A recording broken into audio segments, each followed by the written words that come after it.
Luke chapter 14. When he went into the house of one of the rulers of the Pharisees on a Sabbath to eat bread, they were watching him. Behold, a certain man who had dropsy was in front of him. Jesus, answering, spoke to the lawyers and Pharisees, saying, Is it lawful to heal on the Sabbath? But they were silent. He took him, and healed him, and let him go. He answered them, Which of you, if your son or an ox fell into a well, wouldn't immediately pull him out on a Sabbath day? They couldn't answer him regarding these things. He spoke a parable to those who were invited, when he noticed how they chose the best seats, and said to them, When you are invited by anyone to a wedding feast, don't sit in the best seat, since perhaps someone more honorable than you might be invited by him, and he who invited both of you would come and tell you, Make room for this person. Then you would begin, with shame, to take the lowest place. But when you are invited, go and sit in the lowest place, so that when he who invited you comes, he may tell you, Friend, move up higher. Then you will be honored in the presence of all who sit at the table with you. For everyone who exalts himself will be humbled, and whoever humbles himself will be exalted. He also said to the one who had invited him, When you make a dinner or a supper, don't call your friends, nor your brothers, nor your kinsmen, nor rich neighbors, or perhaps they might also return the favor, and pay you back.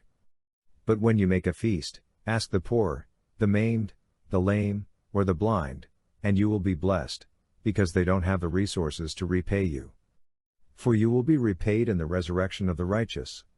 When one of those who sat at the table with him heard these things, he said to him, Blessed is he who will feast in God's kingdom. But he said to him, A certain man made a great supper, and he invited many people.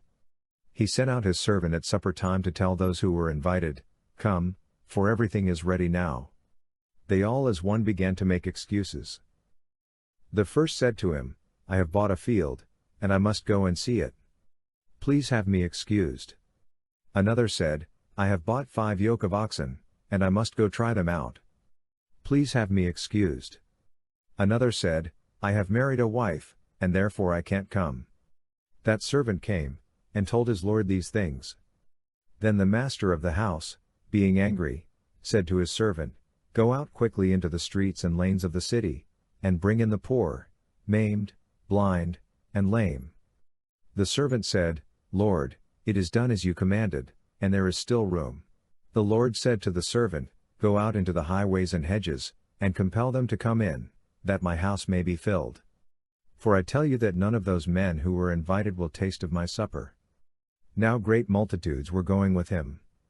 He turned and said to them, If anyone comes to me, and doesn't disregard his own father, mother, wife, children, brothers, and sisters, yes, and his own life also, he can't be my disciple.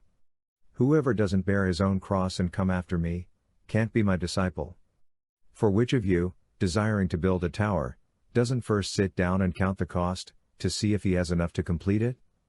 Or perhaps, when he has laid a foundation and isn't able to finish, everyone who sees begins to mock him, saying, This man began to build and wasn't able to finish. Or what king, as he goes to encounter another king in war, will not sit down first and consider whether he is able with 10,000 to meet him who comes against him with 20,000? Or else, while the other is yet a great way off, he sends an envoy and asks for conditions of peace. So therefore, whoever of you who doesn't renounce all that he has, he can't be my disciple. Salt is good, but if the salt becomes flat and tasteless, with what do you season it? It is fit neither for the soil nor for the manure pile. It is thrown out. He who has ears to hear, let him hear. Luke chapter 15. Now all the tax collectors and sinners were coming close to him to hear him. The Pharisees and the scribes murmured, saying, This man welcomes sinners, and eats with them. He told them this parable, Which of you men, if you had 100 sheep and lost one of them, wouldn't leave the 99 in the wilderness and go after the one that was lost, until he found it? When he has found it, he carries it on his shoulders, rejoicing.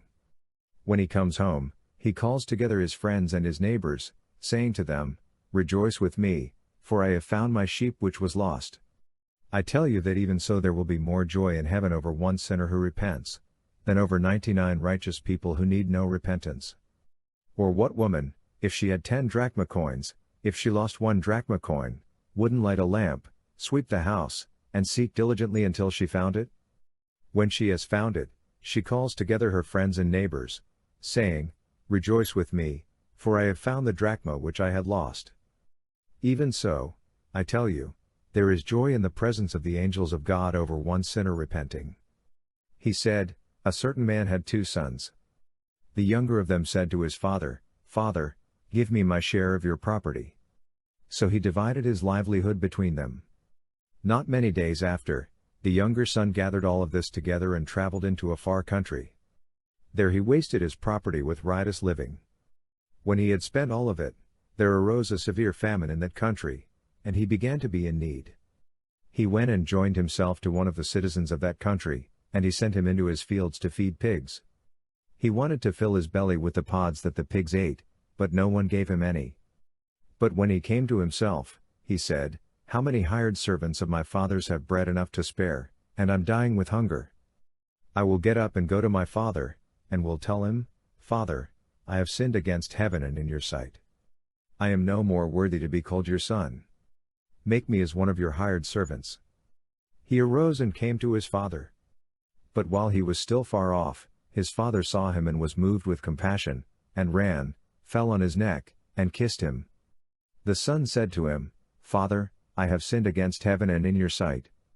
I am no longer worthy to be called your son. But the father said to his servants, Bring out the best robe and put it on him. Put a ring on his hand and sandals on his feet. Bring the fattened calf, kill it, and let's eat and celebrate, for this, my son, was dead and is alive again. He was lost and is found. Then they began to celebrate. Now his elder son was in the field. As he came near to the house, he heard music and dancing. He called one of the servants to him and asked what was going on. He said to him, Your brother has come, and your father has killed the fattened calf, because he has received him back safe and healthy. But he was angry and would not go in.